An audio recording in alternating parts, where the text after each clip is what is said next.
अस्सलाम वालेकुम बच्चों, आप हमारा यूट्यूब चैनल देख रहे हैं स्टूडेंट क्लिक्स। आज हम आपको बताएंगे 10th और 9th की डेट शीट। मैंने 9th और 10th क्यों नहीं कहा, मैंने कहा 10th और 9th। इसका मतलब ये है कि पहले जो यहाँ पे पंजाब बोर्ड में पेपर होते हैं वो होते हैं 10th के, उसके बाद होते हैं 9th के। तो डेट शीट का नाम भी मैंने वैसे लिया और डेट शीट बताऊंगा भी मैं ऐसे ही। मैंने कहा एक ही वीडियो बनाई जाए ताकि अब किसी का भाई 9th में पढ़ रहा होता है, किसी का कोई दोस्त पढ़ रहा होता है, तो वो भी मांगते हैं कि यार 10th की डेट शीट तो आ गई, उनके पेपर पहले हैं, हमारी क्यों नहीं आई, या किसी के पास है तो बता दें। तो हमने कहा क्यों बजाय दो वीडियो बनाएं, स्टूडेंट को मुश्किल हो वीडियो ढूंढने में या कहीं से पता करने में, तो क्यों ना एक ही वीडियो में हम सब कुछ बता दें। अब इस वीडियो में पहले मैं बताऊंगा 10th की डेट शीट। तो 10th की डेट शीट क्या है, कब पेपर हैं, कौन सा पेपर है।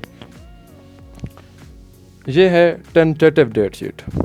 टेंटेटिव का मतलब है कि वक्त से थोड़ा पहले, मतलब अब 2 माह 1.5 माह वक्त से पहले जो बता दी जाती है वो होती है टेंटेटिव के।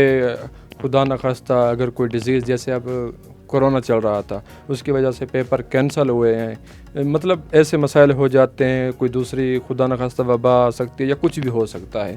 टेंटेटिव का मतलब होता है कि जो स्टूडेंट है उसे 2 माह पहले बता दिया जाता है कि आपके पेपर इस तारीख को मुमकिन है हो जाएंगे, ये आपकी डेट शीट है, इस तरह से आपके पेपर होंगे, ताकि स्टूडेंट प्रिपेयर करना शुरू कर दें। तकरीबन टेंटेटिव जो है ना का मतलब असल डेट शीट ही होता है। अगर खुदा न खास्ता वबा आ गई है, जैसा मैं आपको पहले कह चुका हूँ, तो फिर चेंज हो सकती है, अदरवाइज़ इससे आप कंफर्म डेट शीट ही समझें। तो सबसे पहले अब मैं आपको 10th की डेट शीट बताने लगा हूँ। 10th ये होगा 10 मई 2022 को पहला पेपर, मंगल का दिन बनता है, अरेबिक। अब ये अरेबिक जो होता है ये उनका सब्जेक्ट होता है जिन्होंने साइंस को चूज़ नहीं किया। मतलब ज़्यादातर ये जो सब्जेक्ट होते हैं ये विलेजेस में पढ़ाए जाते हैं, क्योंकि उनमें स्टडी का शऊर इतना नहीं होता, उनमें जो है ना वो बेसिक जो उनको नॉलेज दिया जाता है वो उनके पास नहीं होता। टीचर भी वहाँ पे इतने अच्छे नहीं होते जितना कि शहरों में होते हैं। हर विलेज की बात भी मैं नहीं कर रहा, बहुत सारे काफ़ी ऐसे विलेजेस हैं जहाँ बच्चों की बेसिक नहीं होती, उनको पता नहीं होता ABC क्या है, साइंस क्या है, दिमाग क्या है, उनको किसी चीज़ के बारे में इंफॉर्मेशन नहीं होती। तो उनके लिए 9th और 10th साइंस रखना, फिर जो है ना बायो पढ़ना, केमिस्ट्री पढ़ना, फिज़िक्स पढ़ना, ये मुश्किल हो जाता है। तो ये जो अरेबिक है ये उनके लिए है। ये ऐसे कुछ बच्चे परेशान हो जाते हैं कि हाँ हमने तो पढ़ी नहीं है, अरेबिक हमने पढ़ी नहीं है, उसके बाद वो देखो कि डेट शीट में हमारा अरेबिक आया हुआ है। ऐसा नहीं है, ये उन बच्चों के लिए होती है जिन्होंने आर्ट्स चूज़ किया, ना कि साइंस। तो इसमें ग्रुप 1 होता है, ग्रुप 2 होता है। अब 11 मई 2022 जो कि बुध का दिन बनता है वो है इंग्लिश कंपलसरी ग्रुप 1, और ग्रुप 2 में भी अब आगे आप देख सकते हैं इंग्लिश कंपलसरी ग्रुप 2। ये जो है ना ये आपका सब्जेक्ट है, मतलब जिन्होंने साइंस को चूज़ किया ये उनका है पेपर इंग्लिश का। अब यहाँ पे ग्रुप 1 आया हुआ है, ग्रुप 2 आया हुआ है। अब काफ़ी बच्चे परेशान हो जाते हैं, ये ग्रुप 1 क्या है, ग्रुप 2 क्या है, हमें तो कुछ पता ही नहीं है। ग्रुप 1 मतलब जिनका पेपर होगा मॉर्निंग टाइम, फर्स्ट टाइम, क्योंकि ये जो स्कूल हैं बच्चों को जो है ना चीटिंग से भी बचाना है, उनको जो है ना थोड़ा बच्चों के दरमियान फासला रख के बिठाना है, तो इसलिए मॉर्निंग और इवनिंग शिफ्ट में जो है ना पेपर लिए जाते हैं। ऐसे नहीं हो सकता कि अब सारे बच्चे जो है ना मॉर्निंग में पेपर दे सकते हैं, ना ही इवनिंग में पेपर दे सकते हैं। इसलिए एक ग्रुप है 1, एक ग्रुप है 2। अब आप अभी से कुछ नहीं कह सकते कि आपका अगर पिछली बार ग्रुप 1 था तो इस बार ग्रुप 1 ही होगा, ये चेंज हो सकते हैं। मेंटली तौर पे भी प्रिपेयर रहने चाहिए, क्योंकि हर स्टूडेंट की जो है ना अपनी एक पसंद होती है। कोई कहता है कि यार बस ग्रुप फर्स्ट ठीक है, ताकि जो है ना सारी रात जो हम पढ़ते हैं सुबह जल्दी से पेपर दे के आते हैं, उसके बाद गर्मी वगैरह भी नहीं होती, हम इजी फील करेंगे, रिलैक्स रहेंगे। और कुछ चाहते हैं कि यार नींद अच्छी सी पूरी कर ले, अगर नींद अच्छी होगी तो पेपर अच्छा होगा, सुबह जल्दी उठ जाएंगे, नमाज के टाइम नमाज़ पढ़ के फिर जो है पेपर की तैयारी को शुरू कर देंगे।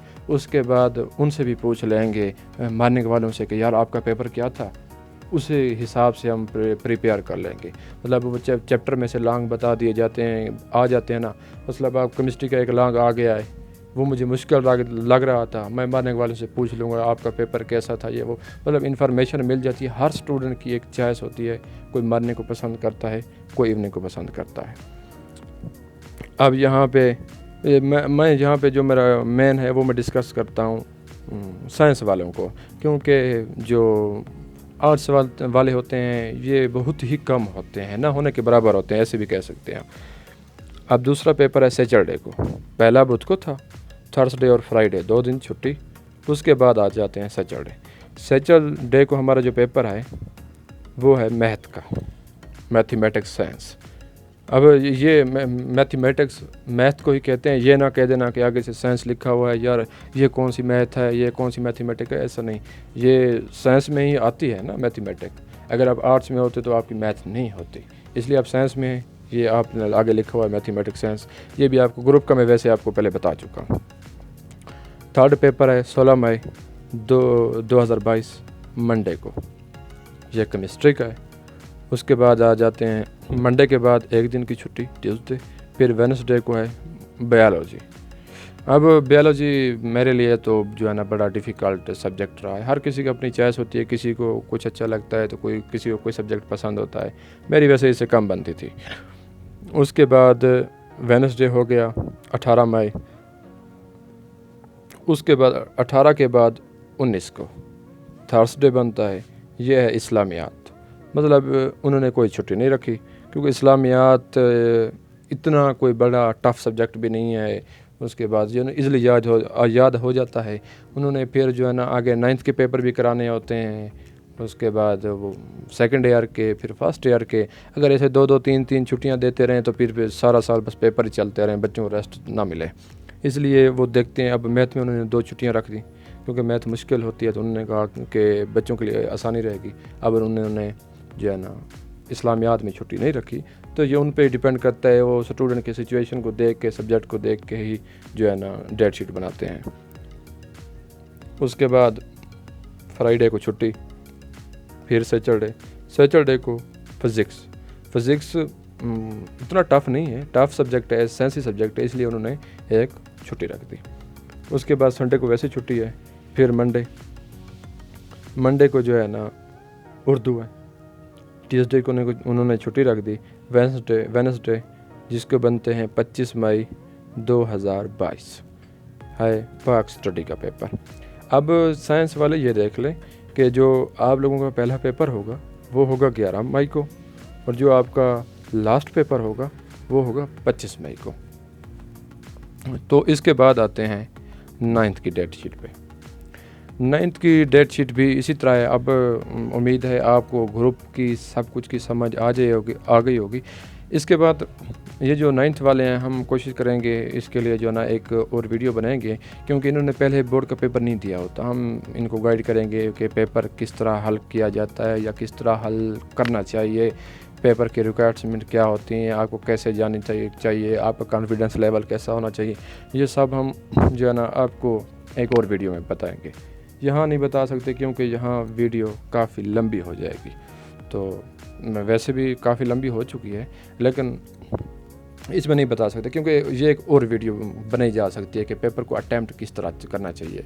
हम हमारी टीम के, हमारे स्कूल के अल्हम्दुलिल्लाह अच्छे मार्क्स आते हैं। लिखना काफ़ी नहीं होता, पैटर्न को फॉलो करना, किस तरह पेपर किया जाता है, ये लाजमी होता है। अगर आप लोगों ने बोर्ड वालों पे या चेकर पे फर्स्ट इंप्रेशन अच्छा डाल दिया, आपने अच्छा लिखा हुआ है, तो फिर तो आप पूरे मार्क्स ले सकते हैं। हाँ, आप कोई डिसिप्लिन ही नहीं है, बस ऐसे लिखते जा रहे हैं, किसी चीज़ का कोई पता नहीं है, ना कोई हेडिंग लगाई, ना कोई जो है ना कोई हाशिया वगैरह लगाए, तो इस तरह फिर जो है ना वो मुश्किल हो जाता है।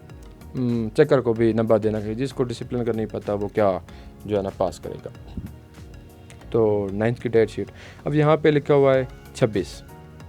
अब 25 को 10th के ख़त्म हो रहे हैं, 26 को पर्शियन ये आपको बता चुका हूँ कि ये है उन लोगों के लिए जिन्होंने आर्ट्स रखी हुई है, मतलब जो जिनका साइंस सब्जेक्ट नहीं है, ये उनके लिए ये कम ही होते हैं। उसके बाद आते हैं 28 पे आ रहा हूँ, मैं 27 को स्किप कर रहा हूँ। ये भी एलिमेंट्स ऑफ होम इकोनॉमिक्स, ये भी आर्ट्स में आता है।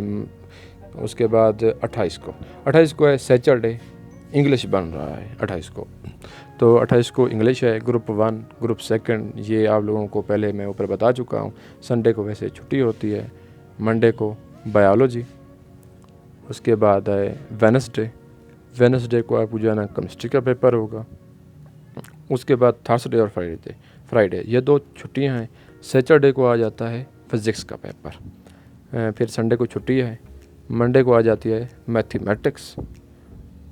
उसके बाद मंडे के बाद ट्यूसडे। जैसा कि आपने देखा कि 10th में भी इस्लामियात के लिए कोई छुट्टी नहीं थी, तो 9th में भी कोई छुट्टी नहीं थी, क्योंकि इतना कोई डिफ़िकल्ट सब्जेक्ट नहीं है जिसके लिए एक 2 छुट्टियां देनी चाहिए फिर स्टूडेंट प्रिपेयर करें।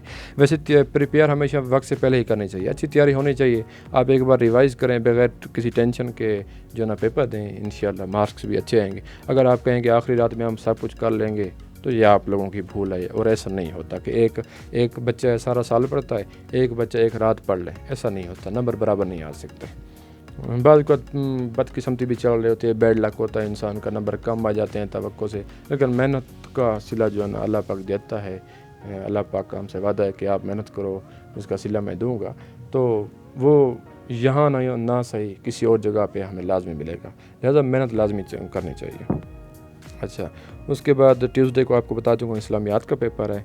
फिर आ जाते हैं थर्सडे, वेडनेसडे को छुट्टी है, थर्सडे उर्दू, फिर फ्राइडे को है पाक स्टडी का पेपर ग्रुप 1। तो बच्चों, ये थी आज की हमारी डेट शीट। इसमें हम आपको बताएंगे, नेक्स्ट वीडियो में हम आपको पेपर पैटर्न बताएंगे। उसके बाद जो स्कीम होती है 10th की 9th की, के किस चैप्टर में से क्या सवाल आएगा, कैसे सवाल आ सकते हैं। और इंशाल्लाह आप जो है ना हमारे चैनल से टच रहें, हम आपको इसमें गेस्ट पेपर भी प्रोवाइड करेंगे। गेस्ट पेपर क्योंकि हमारा एक तजर्बा रहा है, काफ़ी सालों से हम पढ़ा रहे हैं, हमें पता होता है कि बोर्ड वाले क्या पूछेंगे।